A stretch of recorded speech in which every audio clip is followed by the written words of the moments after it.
El Observatorio de Emancipación Español, porque sí, en nuestro país hay observatorios para todos los gustos, ha concluido recientemente que para que un joven de entre 16 y 29 años pueda emanciparse del hogar familiar comprándose una vivienda en condiciones de sostenibilidad financiera, necesitaría estar cobrando el doble de lo que en media los jóvenes en ese tramo de edad están cobrando actualmente. O dicho de otra manera, los salarios de los jóvenes a día de hoy son la mitad de lo que se necesitaría para que los jóvenes puedan adquirir una casa con cierta holgura financiera, no sobreendeudándose por encima de la prudencia financiera. Expresado de esa manera, estamos ante muy malas noticias. Y desde luego vamos a seguir estando en malas noticias porque la situación no es buena, pero en realidad si uno lee con algo más de detenimiento el informe, los resultados son algo más matizados. En primer lugar, porque esta cifra, este cálculo, esta estimación de que el joven medio debería estar cobrando el doble de lo que actualmente cobra para poder comprarse una casa en condiciones de sostenibilidad financiera, entendiendo sostenibilidad financiera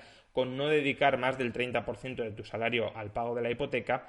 es un cálculo para una persona individual, es decir, para un hogar unipersonal. Si en cambio tenemos en cuenta el tamaño medio de los hogares jóvenes en España, este mismo informe reconoce que el hogar medio joven actual está cobrando un poquito más de lo que es necesario para que ese hogar joven pueda comprarse una vivienda en condiciones de sostenibilidad financiera. Es decir, que no es que un hogar, una familia joven hoy no pueda emanciparse. Sí se pueden emancipar con los salarios medios que se están percibiendo a día de hoy. Ese es el primer matiz que hay que efectuar al informe. El segundo, que los cálculos están practicados sobre una vivienda de 100 metros cuadrados. Evidentemente, cuanto más grandes sean las viviendas, tanto mejor para todos aquellos que las compren. Pero si estamos haciendo un cálculo para un hogar unipersonal de un solo trabajador, quizá una vivienda de 100 metros cuadrados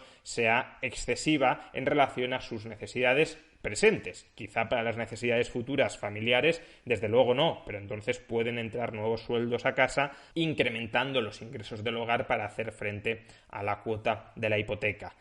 Por tanto, una persona joven, según este mismo informe, se podría comprar hoy una vivienda en condiciones de sostenibilidad financiera si esa vivienda tuviese una superficie de unos 50 metros cuadrados. Aún así, no pretendo, como ya he dicho al comienzo, minusvalorar la gravedad de la situación. Menos del 20% de los jóvenes españoles por debajo de 30 años no se han emancipado. Se trata de uno de los porcentajes más bajos de toda Europa, que además no solo tiene repercusiones desde un punto de vista personal o social, sino también repercusiones de tipo económico. En un vídeo antiguo, que podréis encontrar arriba a la derecha en la sección de pestañas, ya expliqué cómo los altos precios de la vivienda en relación con los salarios equivalen a una extracción de renta por parte de los terratenientes sobre los asalariados que reduce el rendimiento, el retorno, la rentabilidad de determinadas inversiones en capital humano que pueden efectuar los más jóvenes. Si para que un joven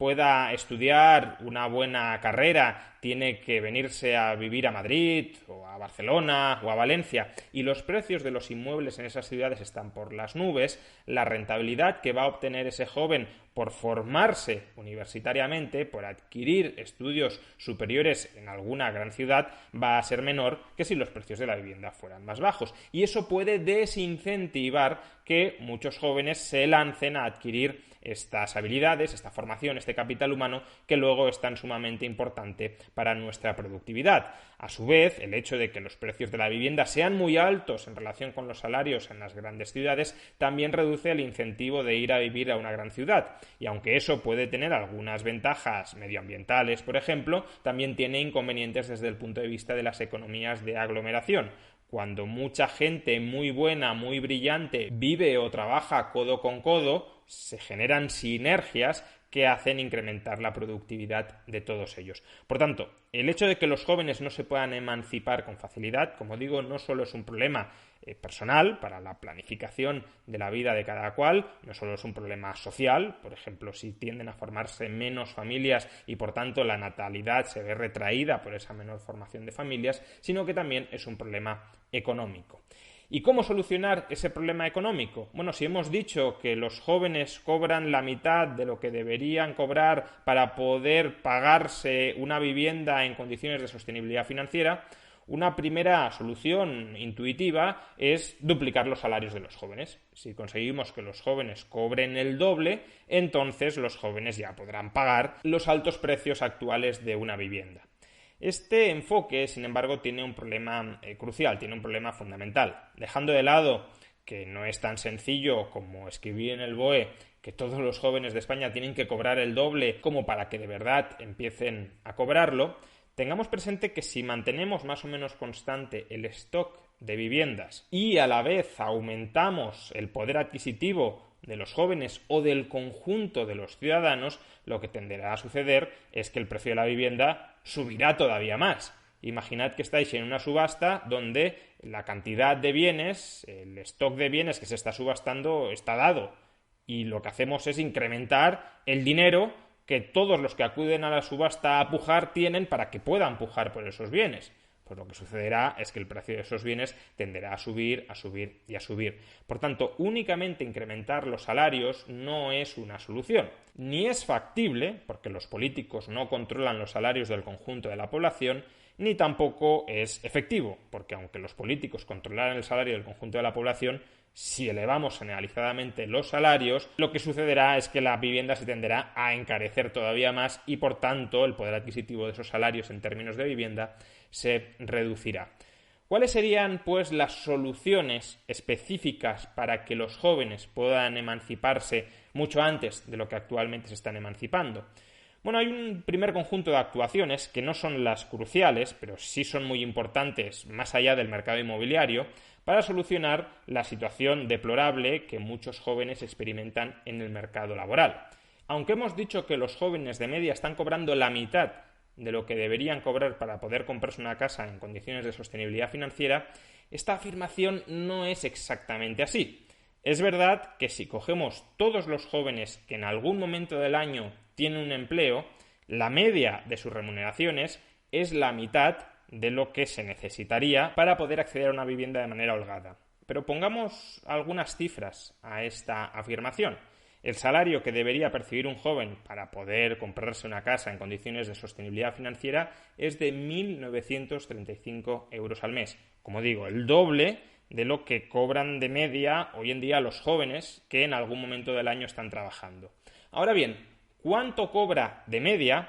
un joven que trabaja a jornada completa y con un contrato indefinido? Pues está cobrando más de 1.800 euros mensuales según el Instituto Nacional de Estadística. Es decir, que el salario que el mercado laboral está ofreciendo a aquellos jóvenes con jornada completa y con empleo indefinido ya está muy cerca de ese salario que se necesita para que un joven pueda comprarse, ya digo en términos medios, una vivienda de 100 metros cuadrados en condiciones de sostenibilidad financiera. Y por consiguiente el problema no es tanto que los salarios hoy en día sean muy bajos para aquellos que tienen un contrato indefinido y a jornada completa. El problema es justamente que para los jóvenes es muy complicado encontrar un empleo indefinido y con jornada completa. Hay algunos datos que son verdaderamente escalofriantes. A cierre de 2019, es decir, incluso antes de la actual crisis económica, la tasa de paro entre los jóvenes era del 23,4%.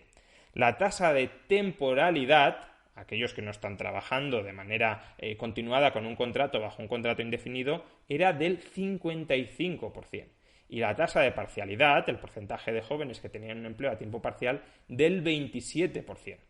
Fijaos, por cierto, que un trabajador puede estar trabajando con contrato temporal y a jornada completa y al finalizar el mes o el año hacer menos horas que el trabajador que tiene un contrato indefinido y a jornada parcial. Porque si solo trabajo 2 días a jornada completa durante el mes, pues hago menos horas que si trabajo todos los días, salvo los festivos del mes, a jornada parcial de, por ejemplo, 4 horas. Por tanto, hay una bolsa enorme de jóvenes que o no tienen empleo o cuando consigue algún empleo es un empleo temporal o un empleo parcial. Y obviamente en esas condiciones es muy complicado amasar un volumen de ingresos mensuales estables suficientes como para poder hacer frente a la compra de una vivienda. Por eso es importantísimo reformar el mercado laboral, acabar con la famosa dualidad del mercado laboral, la existencia de dos mercados laborales separados, uno de trabajadores indefinidos hiperprotegidos y uno de trabajadores temporales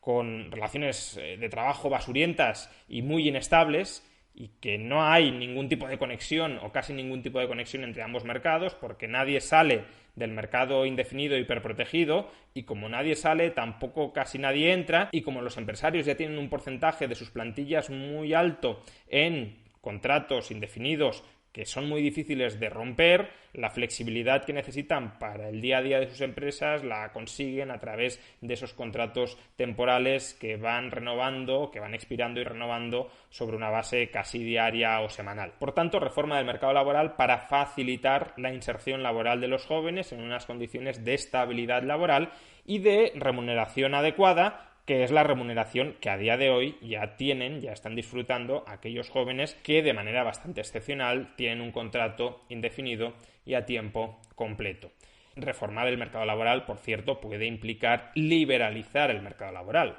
No es la única forma de reformarlo, pero sí es una forma de reformarlo que nos acercaría a los objetivos que he mencionado antes. Segundo paquete de medidas para facilitar la emancipación de los jóvenes, pues evidentemente incrementar el stock de vivienda, facilitar que la oferta de inmuebles allí donde son demandados, porque sí existen muchos pisos vacíos en España, mucha vivienda vacía en España, pero no existe allí donde se la demanda. El stock de vivienda vacía en las grandes ciudades españolas, Madrid, Barcelona, Valencia, Zaragoza, Málaga, es muy escaso. La vivienda vacía está en la España rural y de momento allí nadie quiere ir a vivir, al menos no cantidades masivas de ciudadanos, y por tanto necesitamos aumentar la oferta de vivienda, no en cualquier sitio de España, sino, como digo, allí donde hay demanda de vivienda, especialmente en los grandes núcleos urbanos. Si conseguimos aumentar sustancialmente la oferta de vivienda, los precios tenderán a caer, sobre todo si no creamos entre medias una nueva burbuja inmobiliaria a través del crédito bancario que otorgan los bancos comerciales, porque a su vez el Banco Central les inyecta cantidades extraordinarias de liquidez para que generen ese crédito laxo que termina alimentando toda burbuja, incluyendo las burbujas inmobiliarias. Si conseguimos aumentar la oferta de inmuebles sin generar una nueva burbuja, el precio de la vivienda tenderá a caer, y tenderá a caer por buenos motivos, no porque la demanda se contrae extraordinariamente y entonces tienes que liquidar a cualquier precio la oferta de viviendas que exista, sino porque hay más oferta de viviendas para atender una demanda que también puede aumentar, porque si aumenta la oferta mucho más que la demanda, conseguimos que los precios bajen al tiempo que abastecemos a todos aquellos que quieren comprar. Como suelo decir, para que haya consumo de masas, es decir, para que las masas puedan consumir masivamente, necesitamos producción en masa. Si producimos poco, no se podrá consumir en masa, aun cuando regulemos los precios o aun cuando los políticos distribuyan el escaso stock de cualquier cosa que exista, en este caso de vivienda, entre los muchos que quieren comprarlo. Simplemente habrá que racionar y habrá gente que se quedará fuera. ¿Y cómo conseguir aumentar suficientemente la oferta de vivienda para que ésta se abarate tanto como lo necesario para que los jóvenes puedan comprarla en condiciones de suficiencia financiera?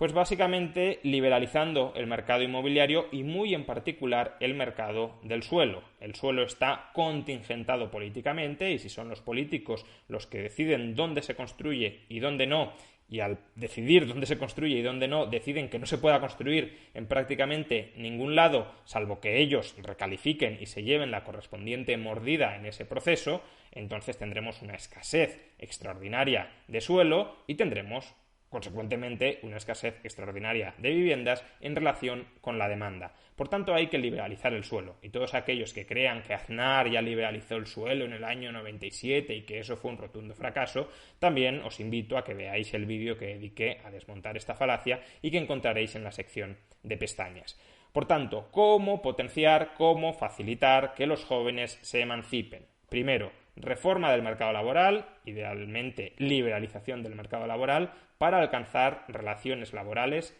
estables, de calidad y bien pagadas, bien remuneradas. Y segundo, y mucho más importante, liberalizar el mercado inmobiliario para que los precios de la vivienda bajen y, por tanto, para que las casas se abaraten en relación a los salarios. Si conseguimos ingresos estables y suficientes con precios de la vivienda bajos, los jóvenes se podrán lanzar a emanciparse, a trasladarse a otras partes de la ciudad o a trasladarse a otra ciudad, a crear sus propias familias, a crear sus propias empresas o a seguir formándose y capacitándose para insertarse posteriormente en el mercado laboral. Necesitamos una sociedad con movilidad social y económica, y a día de hoy uno de los principales factores que dificulta esa sociedad con movilidad social y económica es el alto precio de la vivienda. Un alto precio de la vivienda, que repito, no es consecuencia de un mercado inmobiliario liberalizado, sino de todo lo contrario, de un mercado inmobiliario politizado, de un mercado inmobiliario controlado, contingentado políticamente, y de un mercado inmobiliario donde, en consecuencia, existe una escasez artificialmente creada por los políticos de vivienda y precisamente por eso una vivienda cara y una vivienda no accesible para la mayoría de los jóvenes en la actualidad.